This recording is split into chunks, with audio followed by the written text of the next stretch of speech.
Hey fools, I'm Eric Bleeker, joined here by Ashraf Issa, who helps cover the semiconductor industry, among other areas, for Fool.com. And clearly, with Apple down hugely after earnings, the question on everyone's mind is the iPhone 6. Or maybe not. But what we are looking at is iPhone disappointment. I think analysts were looking at about 56 to 57 million, came in at 51 million. Hey, but this was the mid-cycle kind of refresh. It's the 5S. So we're coming into a year where presumably we're going to see the iPhone 6 launch. This will be a very important launch to make sure Apple's securing the high end of the market. I think this is, every launch is important, but with the way the high-end market's going right now and Apple needing to really maintain its high market share there, I think this actually could be the most important iPhone launch probably since the iPhone 4. So tell me your thoughts about this and maybe reading the tea leaves a bit in what direction they can go. Sure. So even though I'm not particularly bullish on the growth of the high end of the smartphone market, it's pretty clearly saturating at this point. But the nice thing is that Apple has completely left the large screen, phablet market untapped as far as its customers are concerned. So on one hand, people will say, oh well, they're missing that opportunity. That's not a good move.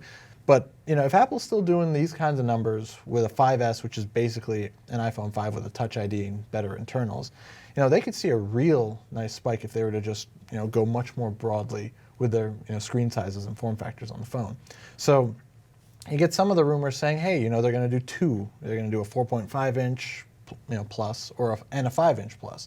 That would you'd still have a smallish iPhone 6. 4.5 inch isn't obscenely huge. It would give you more screen real estate, probably give them better, bigger thermal envelope, probably could make the thing thinner. And then you've got, a much larger one, which could really appeal to those who like, the high-end phablets, like the Galaxy Note.